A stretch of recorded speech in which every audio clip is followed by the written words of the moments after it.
Terima kasih pendengar, Anda masih bersama kami di Pro 1 Kanal Informasi dan Inspirasi. Dan kali ini kami kembali hadir dengan Mozaik Indonesia dengan tema Petani Pahlawan Pangan. Dan juga sudah hadir di studio Bapak Iwayan Suarjana, STP selaku analis pasar hasil pertanian, ahli pertama Dinas Pertanian dan Ketahanan Pangan Provinsi Bali. Om Swastiastu Bapak, selamat sore. Om Swastiastu Mbak, selamat sore. Sore, gimana kabarnya Pak Bece? Astengkaro becik niki. Sehat ya? Iya, astengkaro. Ya, dan memang kalau misalnya kita membahas mengenai petani pahlawan pangan, berarti petani ini memiliki kontribusi yang penting banget dan merupakan hal yang memiliki peran yang penting dalam masyarakat. Dan menurut Bapak ini seberapa penting sih peran petani dalam menyediakan pangan bagi masyarakat? Oke Mbak, jadi petani itu sebenarnya pahlawan tidak hanya hari ini itu loh.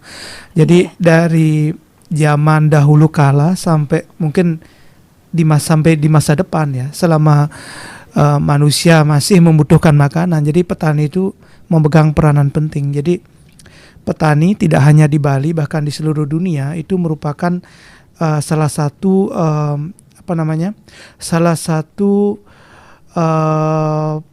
elemen penting dalam masyarakat, utamanya dalam hal produksi pangan, kemudian dalam hal bagaimana menghasilkan pangan yang berkualitas dan beragam, ya. Kemudian penyediaan pangan lokal, termasuk di dalamnya petani itu ternyata kalau kita telisik itu mampu memberikan penghidupan tidak hanya untuk petani itu sendiri, juga untuk masyarakat ya. Jadi orang-orang di luar sektor pertanian pun sebenarnya bisa hidup dari sektor pertanian ini. Berarti semua elemen masyarakat juga terkena dampaknya dari adanya petani ini ke Pak Nggih. Benar sekali Mbak. Ya. Dan memang dari petani ini sebagai pahlawan pangan, dan memang peran petani ini jadinya sangat kuat ya. Kalau misalnya ngomongin tentang ketahanan pangan daerah, petani ini juga sulit sebenarnya kalau misalnya sekarang ada perubahan iklim, terus juga sekarang di Bali ini populasi sudah semakin bertambah. Bagaimana dengan lahan-lahan yang sudah beralih, dan untuk petani sendiri nih gimana Pak untuk kelanjutannya nih Inge. Jadi ini sebenarnya dilema buat kita di Bali Mbak. Jadi di satu sisi kita mengunggulkan ya sektor pariwisata itu sebagai penghasil devisa utama. Di sisi lain kita juga harus menjaga daripada sektor pertanian kita, karena seperti kita ketahui bahwasannya pariwisata Bali itu kan berbasis budaya, dan salah satu faktor penting dalam budaya Bali itu adalah pertanian. Nah, mungkin salah satu hal yang bisa kita lakukan mensiasati daripada berkurangnya lahan pertanian di Bali adalah dengan mengintroduksikan jadi teknologi-teknologi di sektor pertanian, bagaimana pertanian itu walaupun dengan lahan yang tidak terlalu luas mampu menghasilkan output atau produksi yang setidaknya mampu memenuhi daripada kebutuhan masyarakat lokal kita. Karena seperti kita ketahui kan petani di Bali tidak hanya memenuhi kebutuhan pangan untuk masyarakat lokal saja Mbak, namun juga kebutuhan pangan wisatawan yang datang ke Bali. Benar. Jadi hitungannya kalau masyarakat Bali itu mungkin jumlahnya kurang lebih 4 jutaan, sedangkan wisatawan yang ke Bali datang sekian juta, ya segitu yang harus dipenuhi kayak gitu. Iya, benar ya. Berarti sekarang tapi sudah lumayan banyak teknologi dan inovasi lah Pak ya untuk meminimalisir adanya lahan yang berkurang, dan untuk tetap menyediakan pasokan pangan yang cukup gitu untuk masyarakat Bali dan juga untuk wisatawan-wisatawan yang hadir di Pulau Bali gitu ya Pak ya. Nah, benar sekali Mbak. Dan biasanya berarti ada teknologi modern ya Pak ya untuk di petani ini dalam menyiasati lahan yang berkurang nih kan? Mungkin kalau teknologi yang udah banyak pihak tahu ya Mbak. Mungkin ada misalkan dengan hidroponik. Oh iya, Ya, benar. kemudian bagaimana orang-orang atau masyarakat di perkotaan itu menanam sayur-sayuran ataupun apa namanya tanaman untuk apa namanya rempah-rempah seperti jahe, kunyit dan lain sebagainya itu di atas atap Rumahnya, ya atap iya. rumah dan sebagainya itu salah satu apa namanya salah satu praktikal daripada inovasi-inovasi tersebut. Ya memang kalau kita lihat dari sisi jumlah kan belum begitu masif, Mbak. Jadi itu perlu memang dukungan dari semua pihak ya, termasuk dukungan dari pemerintah maupun sektor swasta. Jadi minimal bagaimana suatu keluarga itu bisa mandiri dulu minimal dari bumbu dapurnya Oh tuh dia iya, bisa hasilkan diri sendirilah sendiri. dulu ya. Karena kan kalau dia bisa memenuhi kebutuhan bumbu dapur, dia minimal dia tidak akan terpengaruh oleh adanya inflasi, Mbak. Karena Oh biasanya iya, ya benar. inflasi itu seringan itu kan cabai dan bawang dan lain Iya. sebagainya kan. Iya. Tapi dengan berarti harus ada juga dari masyarakat kita kesadaran diri untuk melakukan cocok tanam sendiri seperti itu nggih. Tapi apakah sekarang masyarakat sudah banyak yang melakukan hal tersebut, Pak? Kalau kesadaran sih sebenarnya kalau kita lihat dari adanya COVID kemarin, Mbak. Jadi ternyata fenomena pandemi COVID itu menggeser pola pikir masyarakat. Jadi dari awalnya eh, hanya konsumtif, sekarang menjadi Ya, produktif dan konsumtif. mengkonsumsi. Jadi produktif konsumtif dalam arti selain mereka juga mengkonsumsi juga mencoba. Jadi untuk memproduksi apa namanya kebutuhan dapur mereka. Karena yang lihat juga ketika sebelum pandemi COVID, sektor pertanian ini kurang diminati oleh generasi muda. Iya, betul Nah, sekali. ketika masuk pandemi COVID, ternyata banyak nih teman-teman kita yang di sektor pariwisata mulai beralih Mulai melirik, mencoba. iya. Dan ketika pandemi COVID Astungkaro berakhir beberapa tahun yang 2 tahun lalu ya, Iya. 2 tahun Benar. lalu ada beberapa yang memang masih bertahan. Jadi Iya, selain benar. mereka juga bekerja di pekerjaan utamanya juga nyambi mengembangkan sektor pertanian ini lebih lanjut gitu Iya, kan. benar. Ya. Jadi dengan adanya misalnya dari masyarakat di rumahnya sendiri melakukan hidroponik tanaman untuk misalnya bahan-bahan, bahan bumbu dapur, dengan itu juga bisa menghemat pengeluaran ya sepertinya Pak ya. Benar sekali.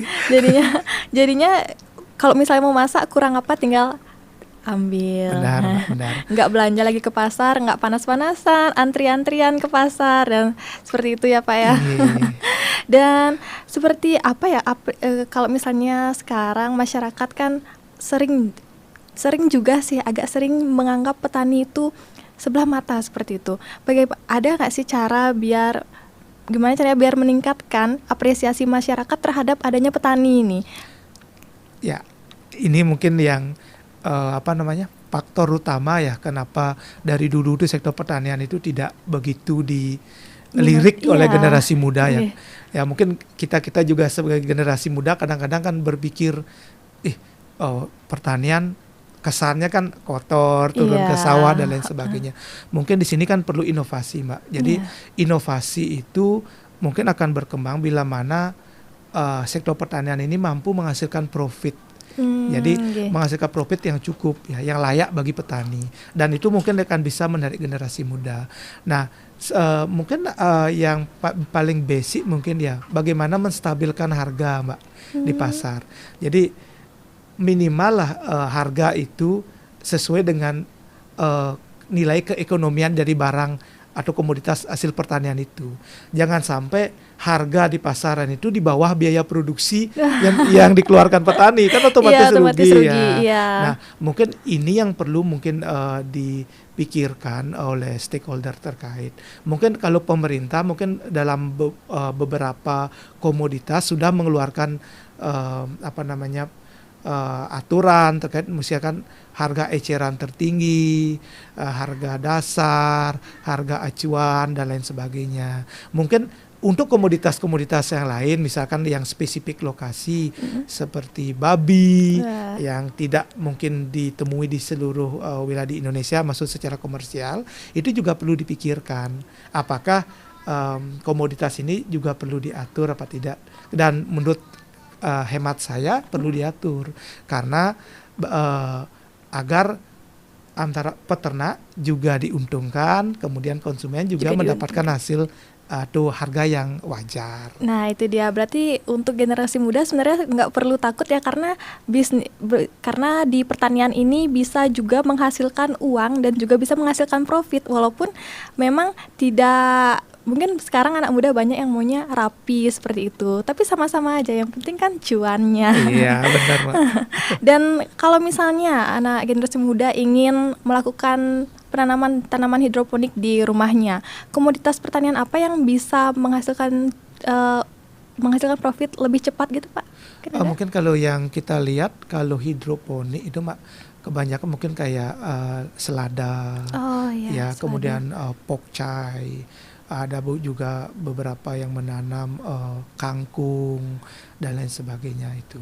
Jadi selain hidroponik juga kita bisa menanam dengan biaya yang lebih murah ya, misalkan kita tinggal buat pupuk organik sendiri ya, hitung-hitung juga membantu pemerintah mengurangi sampah ya. Iya, benar kemudian sekali. Kita tinggal masukkan ke polybag, kita semai sendiri, kita tanam di halaman rumah, itu sangat mudah karena dengan menanam sendiri keuntungannya itu tidak hanya dari ekonomi saja, tetapi keuntungan yang didapat juga dari sisi kesehatan, Mbak. Iya, ya. Karena kita tahu ya apa yang kita pakai, benar. Pupuknya.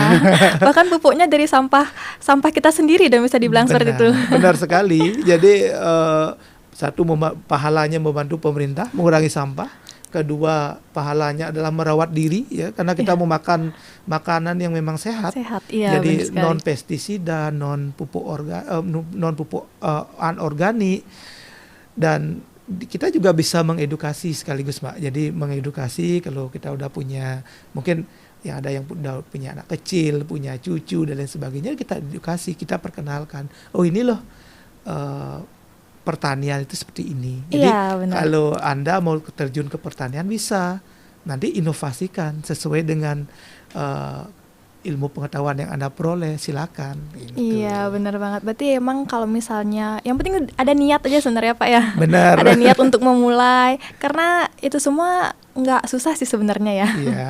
Bisa dilakukan di rumah dengan bahan-bahan yang seadanya, alat-alat juga. Dan juga kalau misalnya sekarang mau cari bibitnya Pak, bisa dari tanaman, dari bijinya langsung kan juga ya? Benar, bisa dari bijinya langsung, Mbak. Jadi kalau misalkan kita pengen biar langsung nanam, juga sangat banyak penjual benihnya itu, Mbak. Itu kan kita juga membantu petani ya, membantu petani. Kalau yang saya lihat itu yang banyak jual-jual benih itu daerah-daerah Kintamani, Mbak. Jadi daerah Desa Sekan itu banyak dia jual benih ataupun bibit hortikultura ya, kayak cabai, tomat dan lain sebagainya. Itu seperti bumbu-bumbu dapur yang sering dipakai ya, itu banyak dijual di Kintamani. Benar. Jadi selain membantu pemerintah, kita juga membantu sesama ya, dengan membeli bibit dari mereka, lalu kita membudidayakannya sendiri dan untuk kita konsumsi sendiri ya. Benar sekali, Mbak. Lalu kalau misalnya petani komoditas pertanian di Bali saat ini, banyakkah di orang Bali yang membeli atau kita impor biasanya, Pak? Oke. Jadi kalau untuk komoditas yang dihasilkan petani di Bali itu sebenarnya sudah dikonsumsi ya. Jadi kita juga sudah mengkonsumsi secara maksimal sebenarnya, Mbak. Jadi selain kita juga mengkonsumsi untuk masyarakat di Bali, hasil produksi pertanian itu juga beberapa sudah sampai yang dibawa ke luar daerah. Nah, misal kayak sapi Bali, kemudian babi, kemudian mungkin kayak jeruk Kintamani, itu udah ada sampai ya. Dan juga kita tidak bisa pungkiri kita juga kedatangan jadi produk dari luar Bali. Jadi mungkin dari Jawa Timur dan lain sebagainya. Karena memang kita harus kita harus akui bahwasannya kebutuhan kita itu belum sejujurnya sebelum bisa dipenuhi 100% oleh hasil produksi yang dihasilkan oleh petani di Bali. Sehingga kan banyak kita lihat kalau di pasaran itu kayak janurnya dari Banyuwangi. Iya, bener banget. Gitu misalkan Busungnya kayak dari Busung Banyuwangi. bener. Habis itu mungkin bungkaknya dari Banyuwangi, pisangnya dari Banyuwangi. Ya, Iya. karena memang mungkin dari sisi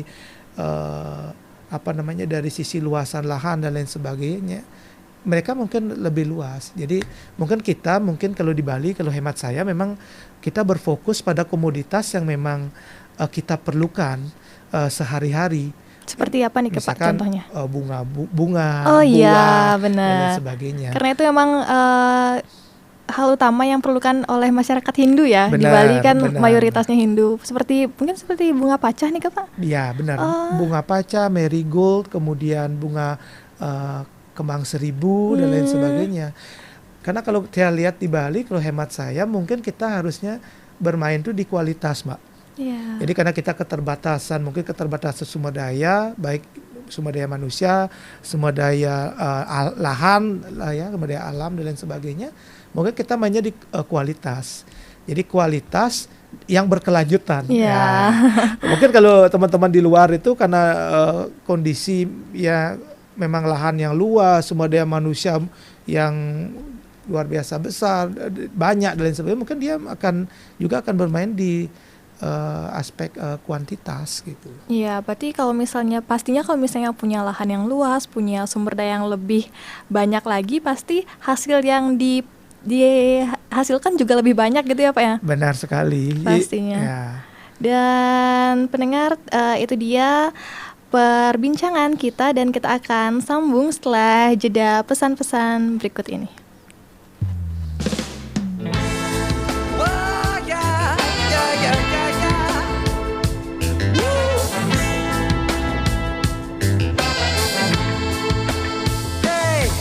Katanya tunggu dulu nanti aja, masih dipilih-pilih lagi rencana, masih dipilih-pilih strateginya ya.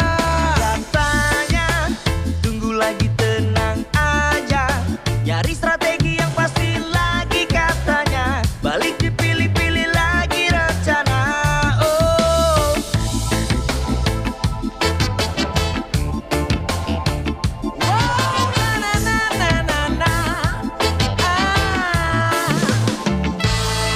Katanya semua masih ada waktunya, tunggu dulu tunggu lagi katanya, jadi banyak terbuang lagi waktunya yeah. Kelebihan beban bisa ditakar per kilo, kelebihan gayanya nanti pasti jadi resiko. Kenapa sih gak mulai aja dulu, kelamaan ragu malah gak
aja dulu.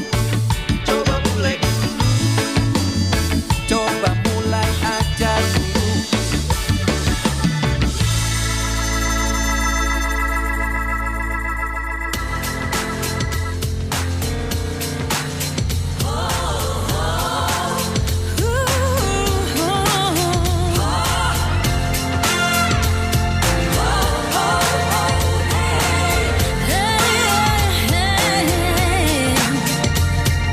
Lama sudah ku tunggu kata maaf darimu sayang, walau hanya kata-kata, puaslah hatiku. Tiada lagi dendam, tiada lagi benci. Hapuslah sudah semua duka di hatiku.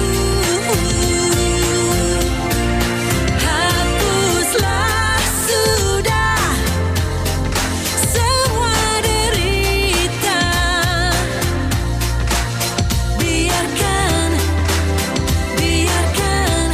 semuanya berlalu.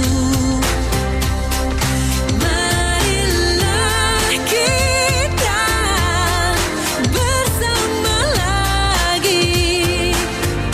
Hapuslah sudah semua duka di hatimu. Tiada lagi dendam, tiada lagi benci. Hapuslah sudah. Lama sudah ku tunggu kata maaf darimu sayang, walau hanya kata-kata, puaslah hatiku. Tiada lagi dendam, tiada lagi benci, hapuslah sudah semua duka di hatiku.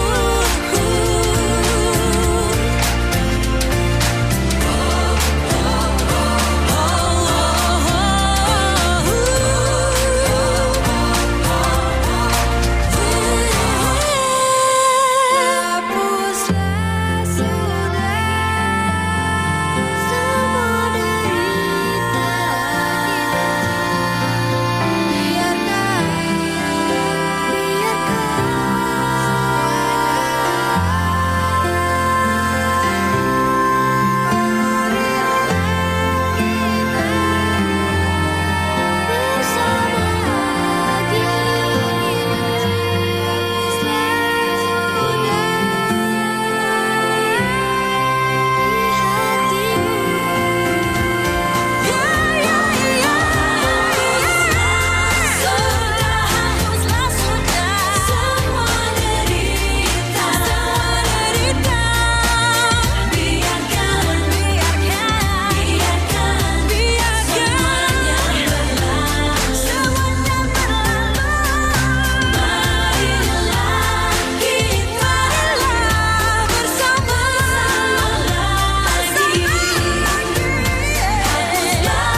Hai Mams, wah ketemu di sini lagi borong pampers ya. Iya Moms, stok di rumah udah menipis nih. Anaknya nggak diajak. Itu sama bapaknya. Pak, ada ibunya Rafa nih. Halo Tasya, aduh gemes ya. Pak, kapan mau nambah anak lagi nih? biar Tasya ada temennya. Saya sih ngikut ibunya aja. Mams, Tasya kan baru setahun. Baru juga berasa kemarin lahirannya. Lagian kita berdua udah ikut KB pasca persalinan. KB pasca persalinan. Iya, KB pasca persalinan. Jadi paling lambat 42 hari setelah persalinan, kita tuh udah ikut KB pasca persalinan. Supaya kehamilan berikutnya bisa dijaga jaraknya. Ya, setidaknya 2 tahun. Jadi kita bisa kasih perhatian penuh merawat bayi kita. Nah, ada beragam metode kontrasepsi yang bisa kita pilih. Oh, begitu. Antrian selanjutnya. Iya, Mams, saya duluan ya. Jangan lupa pakai KB pasca persalinan ya. Dah. Iklan layanan masyarakat ini disampaikan oleh BKKBN. Berencana itu keren. Tahukah Anda?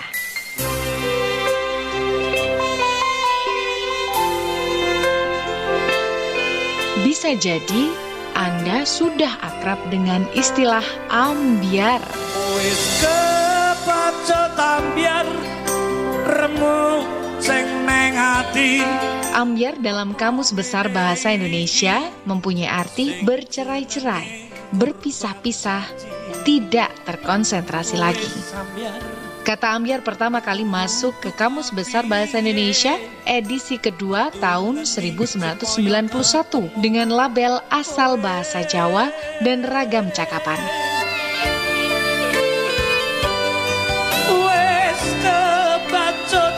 Pada Kamus Besar Bahasa Indonesia edisi ketiga tahun 2000, label bahasa dihilangkan dan tinggal label cakapan.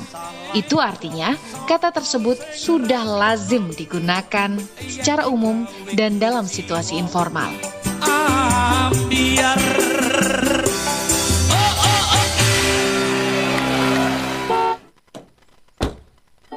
Bella, saatnya friendship time. Kuy, kemana kita hari ini? Shopping, nonton, makan. Oke, let's go. Cika. Kenapa? Aku putus sama Dion. Cup. Yang sabar ya. Mungkin kalian emang gak jodoh. Sini, peluk dulu biar gak sedih lagi. Makasih ya Cika, kamu selalu ada saat aku bahagia dan sedih. Iyalah, kita kan sahabat. Friendship goals. Yang namanya sahabat selalu ada untuk berbagi, memberi kebahagiaan dan kesedihan. Yuk, kirim pesan ucapan terima kasih kepada sahabatnya kamu sebagai rasa syukur karena punya sahabat seperti dia. Selamat Hari Persahabatan Internasional. Terima kasih pendengar, Anda masih bersama kami di Pro 1 Kanal Informasi dan Inspirasi. Tentunya masih di Mozaik Indonesia bersama Pak Wayan. Dan setelah perbincangan kita tadi yang sudah banyak dan bisa saya simpulkan sedikit yang tadi di belakang, saya mau kutip sedikit yang mengenai di Bali saat ini banyak komoditas berasal dari luar Bali karena memang lahannya mereka lebih luas dan juga sumber daya manusianya lebih banyak. Apakah hal tersebut bisa menjadi ancaman Pak untuk petani-petani lokal di Bali? Sejujurnya kita harus lihat dari sisi positifnya Mbak ya. Iya. Jadi mungkin itu kalau kita lihat dari sisi ancaman mungkin iya. Cuman kalau kita lihat dari sisi yang lain itu sebenarnya peluang sebenarnya. Jadi kita di Bali itu kan dengan kedatangan produk-produk dari luar itu kan kita bisa menjadi reseller di sini dulu Mbak. Jadi kita jadi reseller komoditas-komoditas yang tidak dihasilkan di Bali, kita jadi resellernya di sini di Bali. Jadi kan kalau Bali itu kan merupakan daerah sentra pemasaran itu ya. Jadi mungkin apapun komoditas yang dipasarkan di Bali itu pasti laku ya. Tidak hanya komoditas pertanian, mungkin komoditas kayak handicraft dan lain sebagainya. Kemudian yang kedua, mungkin kita bisa kayak belajar dari mereka. Bagaimana mereka bisa menghasilkan komoditas yang bagus, mereka menghasilkan komoditas dalam jumlah yang banyak dan berkelanjutan. Nah kadang-kadang kan kendalanya kita bisa menghasilkan komoditas yang berkualitas dengan kuantitas yang baik, namun tidak berkelanjutan. Nah kalau di Bali kan kepinginnya kita kan sebenarnya komoditas kita ini bisa diserap oleh industri horeca, Mbak. Hotel, restoran, catering kan. Jadi kalau di horeca itu kan mereka kan tidak hanya mementingkan kualitas dan kuantitas, namun bagaimana keberlanjutannya. Jadi petani ini mampu gak memenuhi kebutuhannya ya? Karena setiap hari ya. Benar. Jadi kan tiap hari itu tiap minggu kan mereka minta misalkan sayur sekian ton, bisa nggak? Nah ini mungkin yang mungkin belum maksimal ya titik temunya.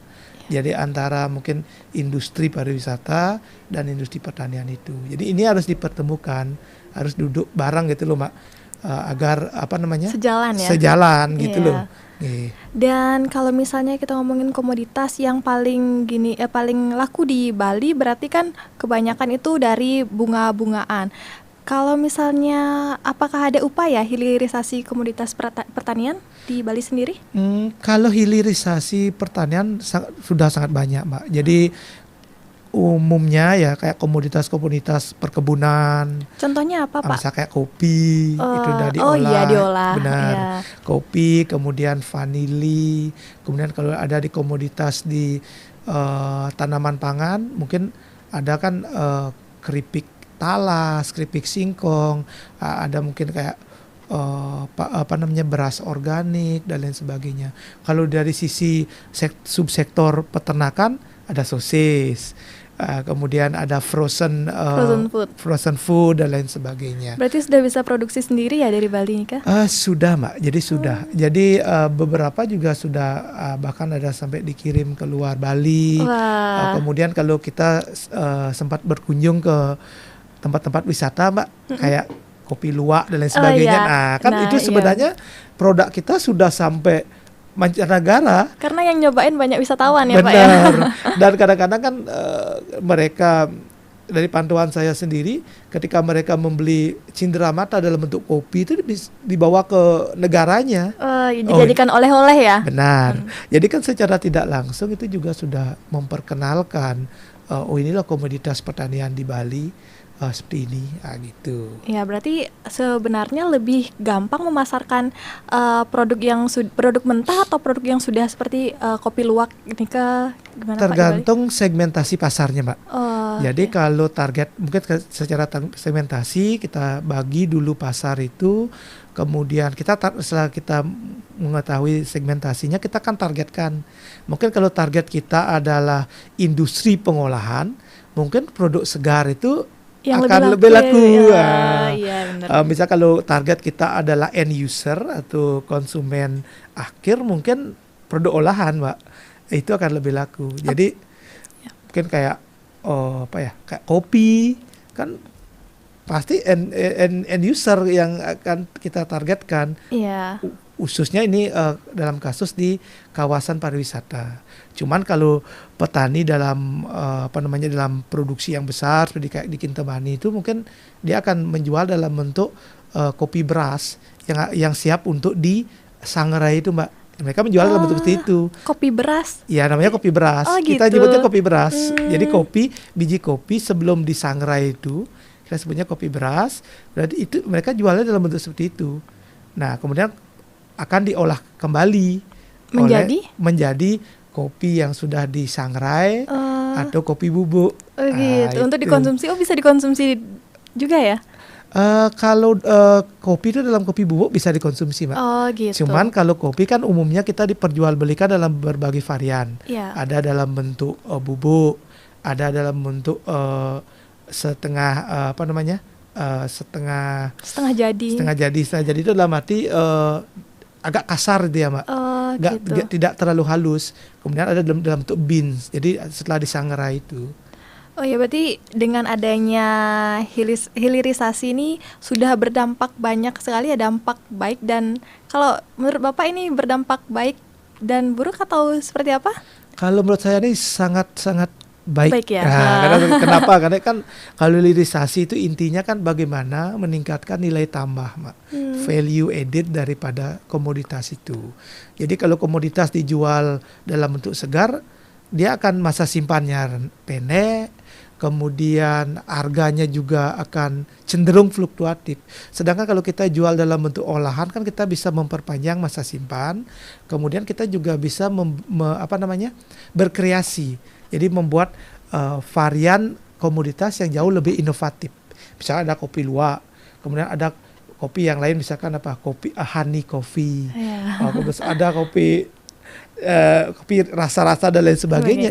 Itu sangat mungkin kita produksi dengan apalagi dengan perkembangan ilmu pengetahuan dan teknologi saat ini. Iya, dan memang kalau misalnya sudah jadi produk seperti itu lebih banyak sih masyarakat yang bisa mengkonsumsi ya, dan banyak masyarakat penasaran dengan yang seperti itu. Misalnya kopi madu seperti yang Bapak bilang tadi.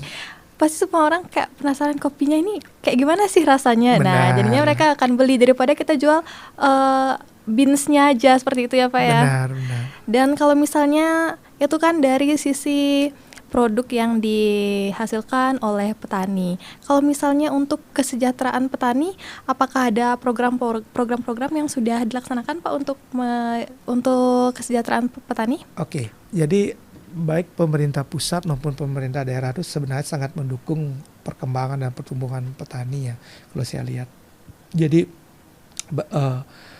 berbagai bantuan itu sebenarnya telah disalurkan oleh pemerintah melalui instansi terkait. Misalkan kalau dari sisi hulunya mungkin bagaimana penyediaan benih, Mbak, kemudian penyediaan pupuk bersubsidi. Oh iya, ada ya pupuk bersubsidi. Kemudian alsintan, alat dan mesin pertanian di sisi hulu juga.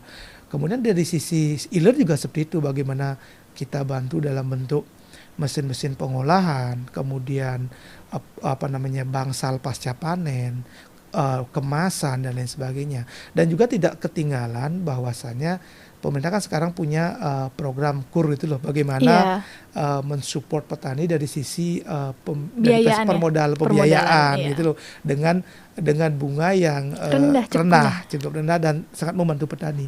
Di sisi lain juga pemerintah juga melindungi petani juga, Mbak, dengan adanya misalkan asuransi usaha tani padi ataupun asuransi usaha tani sapi. Dan ketika misalkan nih petani mengalami kerugian atas apa yang mereka usahakan, itu bisa di-cover kerugian itu iya oleh skema asuransi ini. Dan itu sebenarnya sangat menarik sebenarnya untuk diikuti. Berarti semua petani sudah mengetahui ada asuransi ini, Pak ya? Kalau sosialisasi sebenarnya kalau saya bilang semua sudah tahu juga saya belum berani ya bilang semua tahu, karena kita kita berproses, Mak. Jadi kita berproses dalam bagaimana kita mensosialisasikan, kemudian kita membina petani, bagaimana kita mendorong petani. Oh, kalau asuransi itu skemanya seperti ini loh. Jadi Anda tidak membayar premi 100%. Jadi premi yang Anda bayarkan itu juga sebagian besarnya disubsidi oleh pemerintah. Jadi ketika Anda mengalami kerugian atas budidaya yang Anda lakukan, Anda bisa melakukan klaim atas kerugian yang Anda derita, sehingga bisa mengembalikan modal yang telah dikeluarkan oleh petani untuk bisa berproduksi kembali. Berarti sebenarnya tinggal mendaftar seperti itu, Pak ya, untuk mengikuti asuransi tersebut. Lalu nanti ada pilihannya mungkin untuk yang gimana, dan nanti kalau misalnya ada kenapa bisa diklaim asuransinya, seperti itu ya, Pak ya. Benar. Dan kalau itu kan memang dari kesejahteraan petaninya udah lumayan cukup terjaga. Kalau misalnya berarti sebenarnya tantangan dari seorang petani di wilayah ini nih, Pak, kalau misalnya di Bali, apa sebenarnya tantangan terbesarnya, Pak? Kalau menurut saya tantangan terbesar itu yang pertama adalah fluktuasi harga, Mbak. Jadi fluktuasi harga utamanya komoditas-komoditas hortikultura, kemudian peternakan maupun komoditas tanaman pangan. Jadi kan kita dengar tempo hari kan fluktuasi harga babi, fluktuasi harga beras, fluktuasi harga cabai dan lain sebagainya. Itu yang pertama. Kemudian yang kedua adalah tantangan petani adalah bagaimana petani itu mampu memenuhi preferensi pasar. Jadi kan kalau dulu kan top down ya. Jadi apa yang diproduksi petani itu yang dikonsumsi oleh Masyarakat ya? Kalau Wah. sekarang kan polanya bottom up. Jadi apa yang diinginkan oleh Masyarakat. itulah yang harus diproduksi oleh petani gitu loh. Jadi di sana mungkin perlu adanya petani itu juga perlu mungkin kita dorong untuk belajar riset pasar yang sederhana lah, Mbak.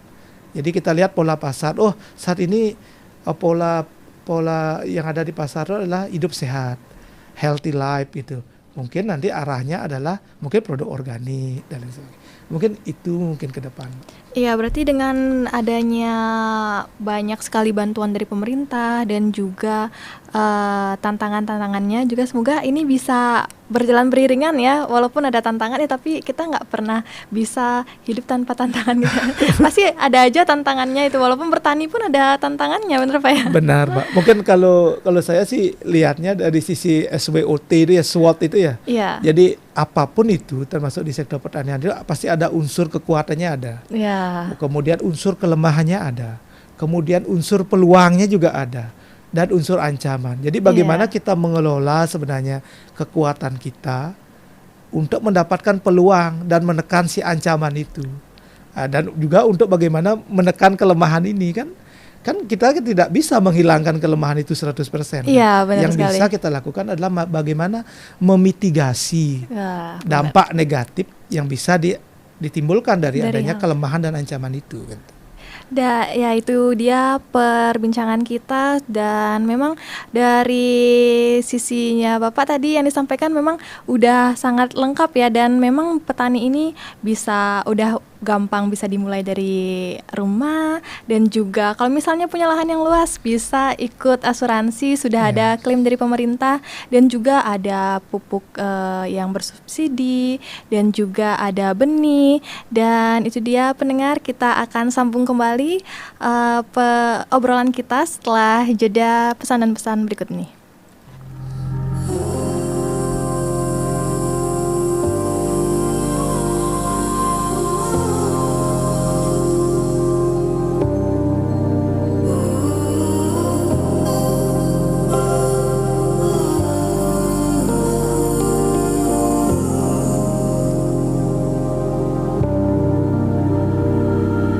Saya terdengar bisik sesamu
Terima kasih pendengar, Anda masih bersama kami di Pro 1 Kanal Informasi dan Inspirasi. Dan tentunya masih bersama Pak Wayan di Mozaik Indonesia hari ini. Dan Bapak sudah ada 2 pertanyaan yang masuk lewat WhatsApp chat kami. Dan langsung saya bacakan ya? Iya, Mak. Saya bacakan yang pertama. Selamat siang Pak Wayan, mau bertanya bagaimana cara agar anak muda saat ini mau bertani? Padahal bertani ini kan juga usaha yang menghasilkan cuan gitu. Oke, langsung saya jawab, Mak ya. Oke. Silakan. Pertanyaan yang sangat menarik. Mungkin banyak pihak yang punya mungkin pertanyaan seperti ini itu. Kalau menurut saya pribadi, Mbak, bagaimana mendorong menggugah kesadaran generasi muda agar mau bertani itu adalah bagaimana kita menciptakan kondisi di mana pertanian ini memang menghasilkan profit yang juga menarik untuk generasi muda. Jadi kan kalau pertanian dalam arti yang secara tradisional mungkin generasi muda kurang tertarik ya. Mungkin kita bisa berkreasi dengan dengan pertanian yang mengadopsi teknologi yang setelah kita perbincangkan tadi. Iya, jadi mungkin dengan hidroponik, kemudian bagaimana kita menerapkan pertanian yang ramah lingkungan, baik itu ramah lingkungan di sektor hortikultura maupun di sektor tanaman pangan. Kemudian ketika petani sudah menghasilkan komoditas pertaniannya, bagaimana utamanya pemerintah ya maupun sektor swasta itu bagaimana memastikan agar komoditas pertanian ini bisa dihargai dengan layak. Jadi kalau saya sih melihatnya, bila harganya itu sudah layak dan menguntungkan, tanpa kita dorong dengan sekuat tenaga pun orang-orang itu pasti akan tertarik. Iya, benar ya. Karena saya lihat kenapa orang mau bekerja di sektor pariwisata. Karena apa?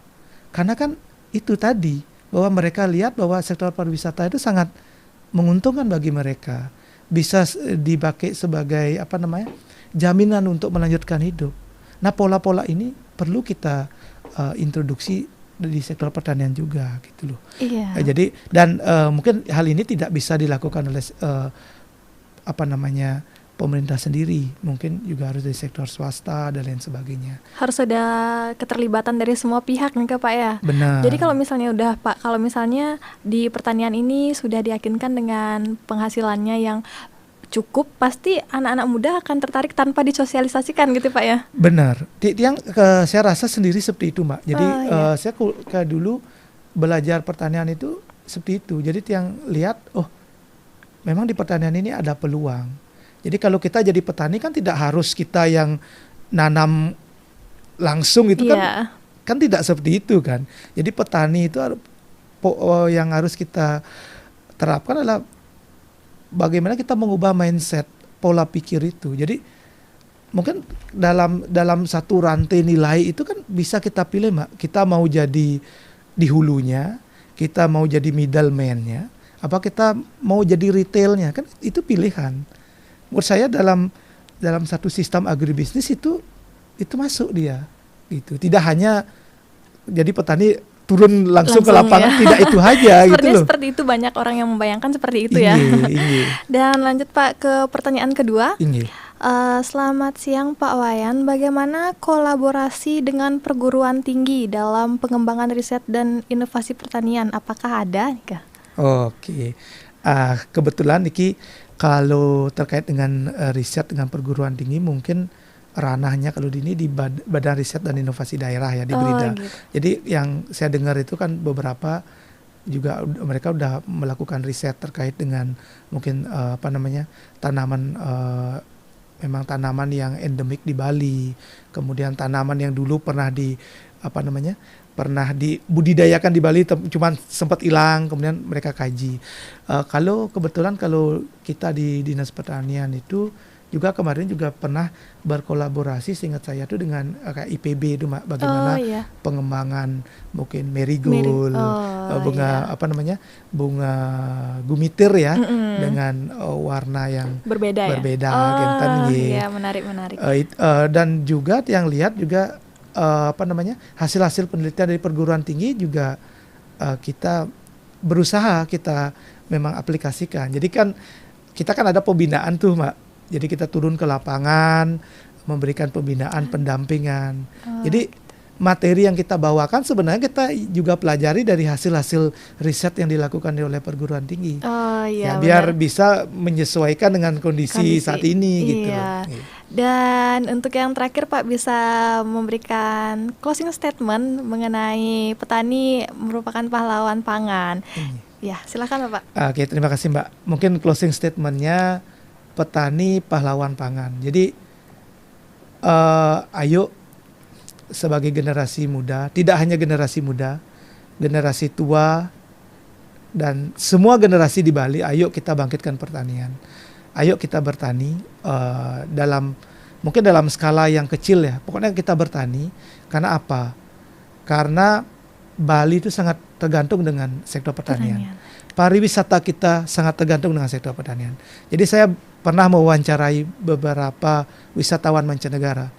Dia datang ke Bali itu bukan karena bangunan-bangunan mewah di Bali, bukan karena gedung-gedung bertingkat di Bali, bukan karena modernitas di Bali ini gitu loh Mbak. Jadi mereka datang Bali karena ketradisionalan Bali, orisinalitas Bali, dan bagaimana Bali menghargai alamnya sesuai dengan konsep Trihita Karana. Jadi saya tidak bisa membayangkan bila mana sektor pertanian khususnya Subak ini sedikit demi sedikit itu hilang. Saya tidak bisa membayangkan. Ketika itu terjadi, maka pariwisata kita di Bali itu tidak akan punya sesuatu pembeda dengan pariwisata di luar. Mungkin yang lain itu udah pernah ke Thailand kan. Jadi pertanian Thailand itu sangat luar biasa. Kemudian cuman mereka tidak punya hal unik di Bali kayak di Bali. Mereka tidak punya subak. Mereka tidak punya pola kehidupan tradisional yang orisinal, yang sangat dekat dengan pertanian kayak di Bali itu. Jadi mungkin mari kita bertani walaupun dalam skala yang kecil. Tidak usah sampai mungkin dalam skala kecil, mungkin minimal bisa memenuhi kebutuhan diri sendirilah dulu. Mungkin itu Mbak. Ya benar banget ya, berarti dengan hal tersebut bisa mensadarkan banyak pihak lah ya. Dengan kalau misalnya memang dengan melakukan pertanian nih bisa menghasilkan uang juga kita bisa membantu untuk menstabilkan alam juga ya. Dan juga dengan kalau misalnya kita tidak melakukan kegiatan pertanian ini, jadinya memang benar yang Bapak katakan tadi, tidak ada keunikan dari Bali ini, karena kebanyakan wisatawan saat ini pasti jalan-jalannya ke Tegalalang yang seperti itu, ke Ubud yang memang masih ada sawah-sawahnya seperti itu, dan itu yang menjadi poin plus dari Bali itu sendiri. Kalau misalnya kita tidak ada hal tersebut lagi, wisatawan apa ya bakal yang dicari di sini ya. Iya benar. Dan itu dia pendengar pembicaraan kita kali ini bersama Bapak Wayan mengenai petani adalah pahlawan. Dan untuk itu tetaplah bersama kami, dan saya tutup dengan para mesanti, Om Santi Om. Tetaplah bersama kami di Pro 1, kanal informasi dan inspirasi untuk Indonesia. Demikian Mozaik Indonesia dari Pro 1 RRI Denpasar.